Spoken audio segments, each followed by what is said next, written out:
होलिका दहन की गाथा सुने। असुर राजा की बहन होलिका को भगवान शंकर से ऐसी चादर मिली थी जिसे ओढ़ने पर अग्नि उसे जला नहीं सकती थी। होलिका उस चादर को ओढ़कर प्रहलाद को गोद में लेकर चीता पर बैठ गई। देव योग से यह चादर उड़ कर प्रहलाद के ऊपर आ गिरे, जिससे प्रहलाद की जान बच गई और होलिका जल गई। गाथा के अनुसार हिरण्यकश्यप भगवान विष्णु से घोर शत्रुता रखता था। इसने अपनी शक्ति के घमंड में आकर सवाए कोई ईश्वर कहना शुरू कर दिया और घोषणा कर दी कि राज्य में केवल उसी की पूजा की जाएगी। उसने अपने राज्य में आज्ञा और आहुति बंद करवा दी और भगवान का भक्तों को सताना शुरू कर दिया। हिरण्यकश्यप का पुत्र प्रहलाद भगवान विष्णु का परम भक्त था। पिता के लाख कहने के बावजूद प्रहलाद विष्णु की भक्ति करता रहा। असुराधिपति हिरण्यकश्यप ने अपने पुत्र को मारने की भी कई बार कोशिश की, परंतु भगवान सवाए उसकी रक्षा करते थे और उसका बाल भी पाका नहीं हुआ। असुर राजा की बहन होलिका को भगवान शंकर से ऐसी चादर मिली थी जिसे ओढ़ने पर अग्नि उसे जला नहीं सकती थी। होलिका उस चादर को ओढ़कर प्रहलाद को गोद में लेकर चीता पर बैठ गई।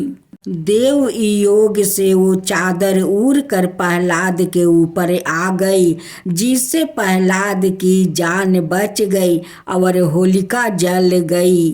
होलिका दहन के दिन होली जलाकर होलिका का नाम का दुर्भार बना का अंत और भगवान द्वार भक्त की रक्षा का जश्न मनाया जाता है।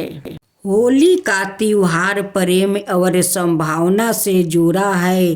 त्योहार है जिसमें अध्यात्म का अनोखा रूप झलकता है। इस त्योहार को रंग और गुलाल के साथ मनाने की परंपरा है। इस त्योहार के साथ कई पौराणिक कथाएं मान्यता जुड़ी है। होली का त्योहार भारतवर्ष में अति प्राचीन काल से मनाया जाता है आ रहा है। इतिहास की दृष्टि से देखें तो यह वैदिक काल से मनाया जाता आ रहा है। हिंदू मास के अनुसार होली के दिन नए बसंत की शुरुआत होती है।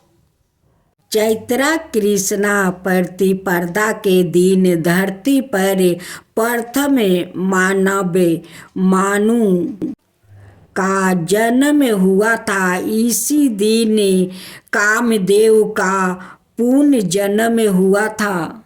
इन सभी खुशियों को व्याख्यात करने के लिए रंगोत्सव मनाया जाता है। इसके अलावा हुड़दंग और रंगोत्सव का यह भी कारण बताया जाता है कि नरसिंह रूप में भगवान इसी दिन प्रकट हुए थे और हिरण्यकश्यप का नाम का महाअसुर का वध कर भक्त प्रहलाद को दर्शन दिया था।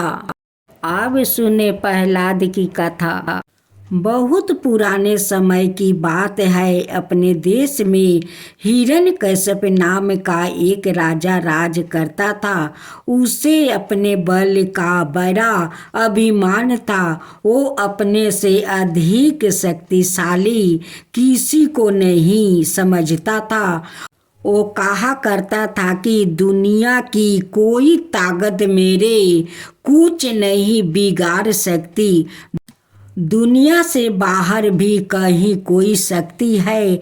इस पर उसका विश्वास नहीं था। मौत से भी वो नहीं डरता था। उसका कहना था, मुझे ना कोई घर के अंदर मार सकता है, ना घर के बाहर, ना धरती पर, ना आसमान में, ना दिन में, ना रात में।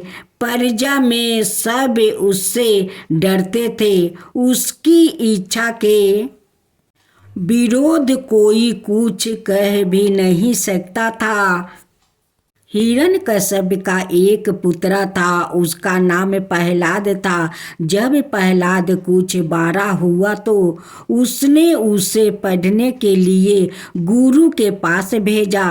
प्रहलाद बड़ा होनिहार और बुद्धिमान बालक था, इसलिए गुरु उसे बड़े प्यार से पढ़ाते थे। पढ़ते पढ़ते जब कुछ दिन बीत गया तो हिरण्यकश्यप ने सोचा, देखना चाहिए कि प्रहलाद की पढ़ाई कैसी चल रही है। उसने उसे गुरु के साथ अपने पास बुलाया और प्रहलाद से पूछा, दुनिया में सबसे अधिक बलवान कौन है? उसे आशा थी कि वो कहेगा आप पर। प्रहलाद ने उत्तर दिया, ईश्वर जो सबको बनाता है। हिरण्यकश्यप यह सुनते ही आगे बबूला हो गया। उसने गुरु से कहा, इसे तुमने यही पढ़ाया है? गुरु बोले, मैंने तो इसे यह नहीं पढ़ाया है, यह तो सवाए अपनी बुद्धि से कह रहा है। हिरण्यकश्यप ने कहा, इसे ले जाओ और ठीक से शिक्षा दो।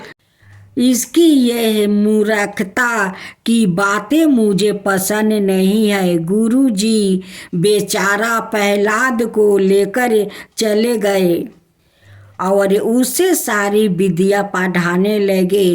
वो उसे पढ़ाने में कई ईश्वर का नाम भी नहीं आने देते थे।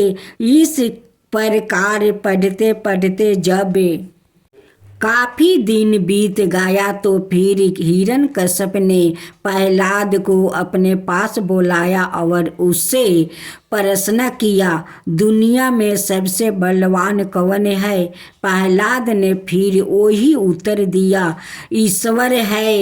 हिरण्यकश्यप के तन बदन में आग लग गया। उन्होंने क्रोध में भर कर कहा, ईश्वर ईश्वर किस चिड़िया का नाम है? तू मेरे बल को नहीं जानता है।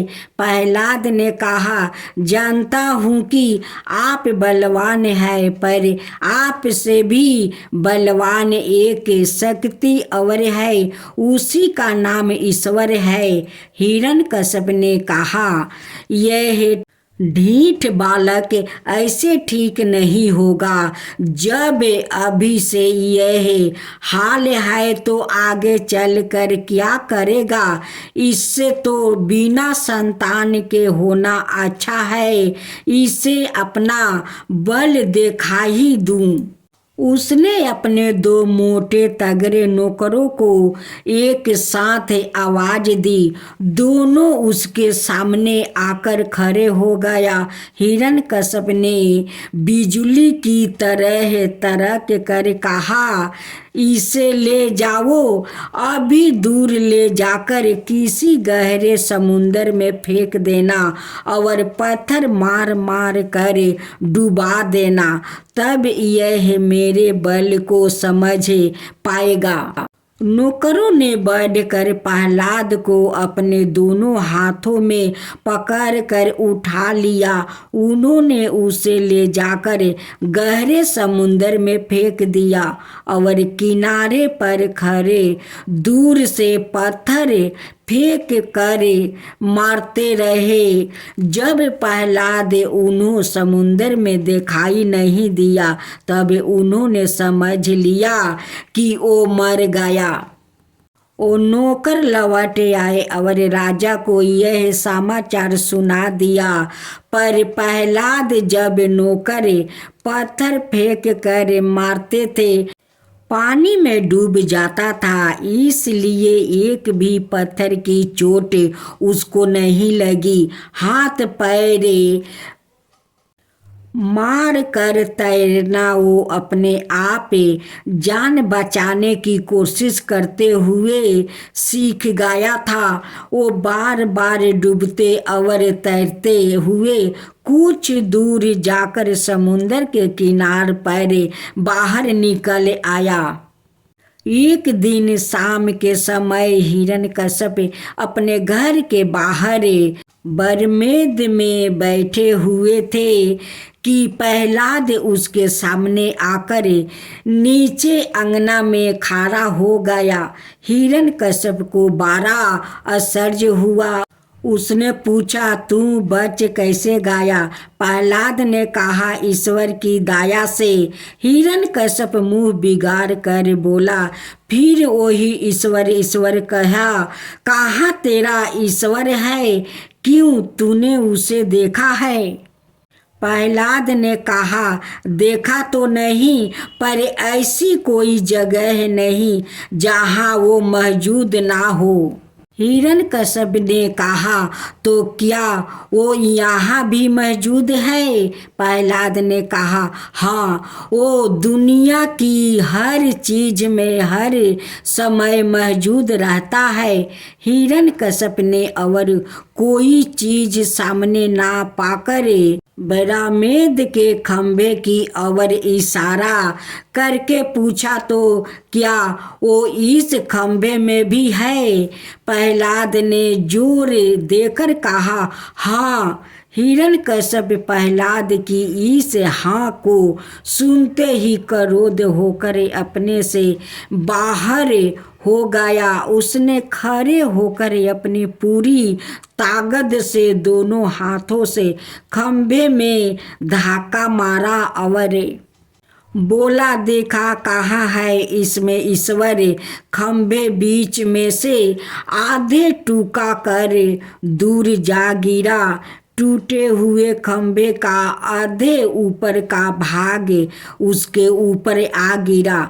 उसका सिर चकनाचूर हो गया और सारे शरीर लहूलुहान हो गया।